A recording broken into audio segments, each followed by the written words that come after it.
Our next speaker, Dr. Roland Roesch, Deputy Director at the Innovation and Technology Center in International Renewable Energy Agency, IRENA, speaking on today's topic, Global Green Hydrogen Perspectives. Over to you, Dr. Roland. Yes, thank you very much, Melvin, for the very nice introduction. Dear ladies and gentlemen, dear friends, it is a pleasure to be here with you today and share IRENA's perspectives on green hydrogen development with you.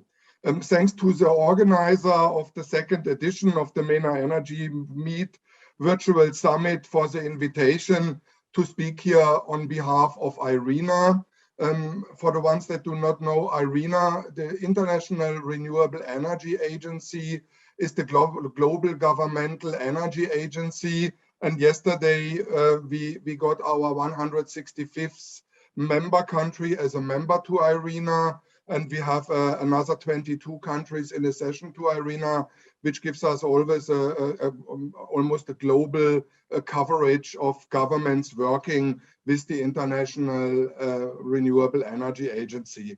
I would like to share with you today some insights in our world energy transition outlook, and I will give you some global green hydrogen perspectives and let's say views on policies that have been developed in this important part of the energy sector transformation.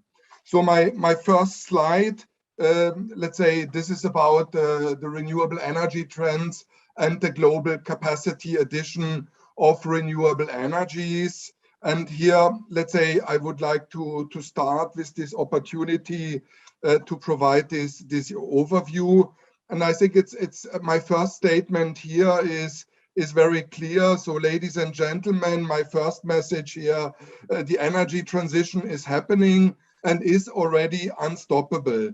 Today, over one third of global power capacity is renewable. More than 260 gigawatt of renewable energy capacity were added globally in 2020.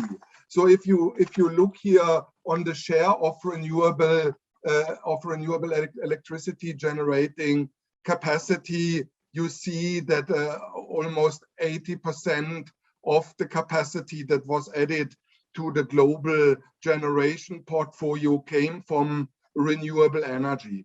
So the future energy system will be based on renewable power and will be complemented by green hydrogen and modern bioenergy. My next slide. There is a growing. There is a kind of a. Sorry, one second. There is a confusion here. 1 second. Yes, I'm also pleased today to share with you some insights from IRENA's World Energy Transition Outlook Review, which outlines how the energy system must change to align within the 1.5 trajectory.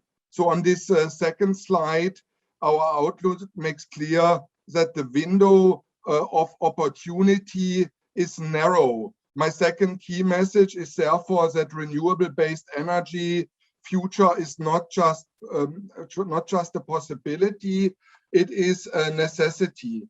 This is why our 1.5 degrees pathways prioritize technologies available today so that they can be deployed at scale by 2030 and make a meaningful shift towards a net zero energy system by 2050. So you see here that, let's say, all technologies for the energy sector transformation are available. 90% of all decarbonization in 2050 will involve renewable energies through direct supply of low-cost power, efficiency, electrification, and bioenergy with carbon capture storage. And also green hydrogen plays a role here as being about 10% especially in the hard to decarbonize sectors. So in the steel industry, in the trucking, in the shipping industry, but also in the aviation, a green hydrogen is needed to decarbonize those sectors. So as you can see on the slide, we see 6 avenues for emission reductions. So renewables efficiency and electrification will provide for the bulk of the CO2 abatements by 2050. The future energy system will be based on renewable power and will be complemented, as I explained, by green hydrogen and modern bioenergy. And let's say all these elements are available, the technologies are known and can be implemented to achieve the Paris Agreement 1.5 degrees scenario and to achieve net zero by 2050 and to reduce 36,900 gigatons of CO2 emissions. So why is there a renewed interest in hydrogen? So there is a growing recognition across the globe for the need to take bold action in response to the climate emergency. So the science tells us to hold the line on the 1.5 degree scenarios. We need to reach this net zero by mid-century. A key challenge, as I already explained, a key challenge is decarbonize the so-called hard-to-abate sectors, including industry and aviation, shipping in the transport sector, and also, let's say, IRENA's work indicates that green hydrogen produced from renewable power could become the game changer, complementing the other mechanisms like electrification and energy efficiency as a key pillar in this effort. And so this has several distinct advantages. It's very important to see, first, green hydrogen can become competitive due to the rapid continuing decline in renewable electricity costs, leading to more cost-effective hydrogen production. It's very important to see that, let's say, the costs of renewable energies have come down. So solar photovoltaics got 82% cheaper in the last decade. Concentrated solar power is also still coming down another 47%, and onshore wind comes down by 39% and offshore wind by 29%, while substantial cost declines have already been achieved. There will be a full competitiveness, and even renewable energies will even be more competitive. And let's say these low costs of the renewable energies to produce renewable energies at a very low cost opens the avenue for the production of green hydrogen. So very important. Second, electrolyzers can provide flexibility to the power system, particularly through much needed seasonal storage, while enabling the integration of higher shares of renewables. And then third, green hydrogen does not have residual greenhouse gas emissions, unlike other production pathways. So for IRENA, as the Renewable Energy Agency, green hydrogen is the carrier of renewable energy, and let's say in contradiction to blue hydrogen, where you still use methanol, which you then kind of combine together with carbon capture storage, but also methanol electrolysis, where you can use a renewable electricity. You still have CO2 emissions. And so that's why IRENA is clearly making the case here for green hydrogen. So my last point is, last but not least, being able to convert renewable energy to gas when needed along the supply chains allows us to use most efficient combination of technology and assets that we have for the least disruption to people and the environment. and for foster decarbonization. So it can help us to move from tiring efforts to mitigate carbon footprints to a resilient system that thrives on modern technologies and embraces innovative solutions fit for the 21st century. Also importantly, green hydrogen development can open new economic opportunities. The creation of a hydrogen economy, including trade, holds great promises, especially for many oil and gas exporting countries, and allows the gas sector to transform to clean energy. So this is a very important message, especially for the MENA region, the creation of hydrogen economy, including in trade, holds this promise of many oil and gas exporting countries to allow the gas sector to transform to cleaner energy. So on the, let's say, production cost, the hydrogen production cost, I have these slides. So let me also highlight that we consider hydrogen to be a key solution in industry and transport, but it is essential to see hydrogen economy and the energy transition in tandem. As I explained, the declining prices of renewable energy create the case for clean hydrogen. And let's say these two parts come as an essential part of the hydrogen economy. Irina's work finds that green hydrogen produced from renewable can play an important role in the energy transition, complementing electrification and energy efficiency as key pillars in the race to a climate-safe future. And Irina envisages green hydrogen a major energy carrier and cost competitive, and let's say a green hydrogen will, let's say, in this decade already become cost competitive with blue hydrogen by 2030. One of the major challenges we see, of course, is the cost. Currently, green hydrogen is on average 2 to 3 times more expensive than low carbon hydrogen from fossil fuels. So you see here, this brown line is let's say, the cost range we see, and let's say there is some work to be done on this lower line. Let's say with low capex on the electrolyzer side for $130 per kilowatt installed, and a low price for renewable energies. We see already that we are becoming fully competitive and reaching the $2 US per kilogram green hydrogen. But we clearly expect that, let's say, the electrolyzer prices can come down, and this will improve the competitiveness even more. So this cost reduction in the electrolyzer can be achieved through a combination of 4 strategies that we see: innovation to improve the performance of the electrolyzer and have designs free from rare materials. Also economies of scale by increasing the module size and then reducing the cost contribution from the balance of plant and auxiliary equipment.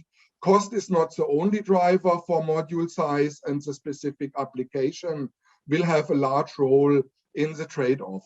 Economies of scale can also be achieved during the manufacturing of the stacks. Achieving a scale of around 1 gigawatt per year could already lead to an automated manufacturing and then a reduction of the fixed costs per unit manufactured. Also standardizing the design, optimizing the supply chain, replicating installation and learning from best practices in deployment is really helping to get the cost in this decade, towards the end of this decade, down to be fully competitive to blue hydrogen. I would like to say a few words on the policy pillars for green hydrogen policymakers. So what we see here, looking, let's say here on the on this enabling frameworks will be critical to realize the potential of green hydrogens. These are described in a report the colleagues of KPFC, the Knowledge Policy Finance Center of IRENA, launched in November. So a green hydrogen, a guide to policy making. There we identified those 4 figures which are very important. First, it is developing a national hydrogen strategy is key. So they should define the level of ambition and serve as a reference for private actors to attract financing. The second pillar is setting priorities on green hydrogen. Setting priorities. Green hydrogen can be utilized in a wide range of end users. To avoid diluting efforts, policymakers should identify and prioritize the applications that provide the highest values. For example, industry and the hard-to-abate sectors before low-grade heat. And then, let's say, the third pillar focuses on introducing guarantees of origin, which should account for the whole life cycle of carbon emissions of hydrogen. They should provide a clear label to increase consumer awareness and then can be used to claim incentives. So incentives that are related to this, let's say, the enabling policies, and let's say in combination with the hydrogen strategy, the guarantees of origin and the establishment of policy priorities can create incentives for the private sector to build and to invest and to ramp up the green hydrogen production, as I explained. So finally, enabling policies for policymakers should make sure to create the ecosystem for green hydrogen, to create industrial and economic and social value. Let's say economic and social value should be created so that also jobs can be created. This is the key elements here. So international, and that's very important. IRENA created the collaborative framework on green hydrogen. Since there are, let's say, several countries globally having plans that needs to be matched together, the countries that want to become importers, the countries that want to become exporters of green hydrogen, and let's say all the, let's say the guarantees of reaching the standardization, the certification. There is a lot of infrastructural elements related to setting up a green hydrogen infrastructure. Those elements are discussed in the collaborative framework on green hydrogen, where we have currently 63 countries of IRENA being very active. And let's say, no, it's 65 countries are very active, and we are cooperating here with the Hydrogen Council and also with the International Partnership on Hydrogen and Fuel Cells. And the idea is here to establish a setup where we discuss all aspects in making the global hydrogen economy work. For IRENA, it's very important because hydrogen is an important energy carrier that helps to connect markets and to connect, let's say, the production and the exchange of renewables between countries. So that's why we we see this as a very important cooperation and collaboration of the IRENA member countries on green hydrogen. So we, in general, we see promising developments in green hydrogen.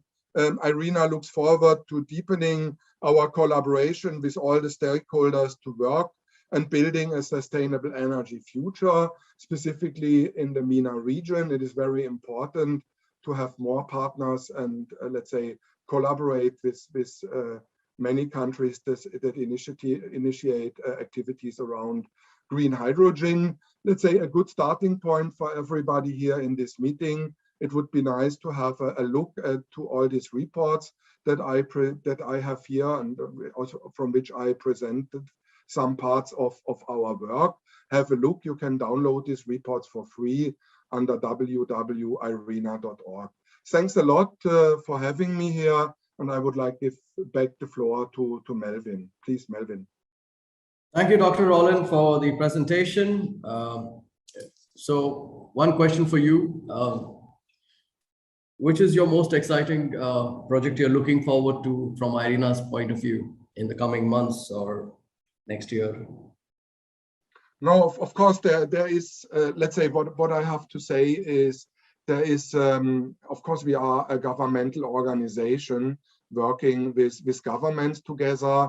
What we clearly see, there is many developing countries, but also developed countries approaching us that IRENA supports them in setting up their hydrogen strategy, taking into account several of the elements I presented here.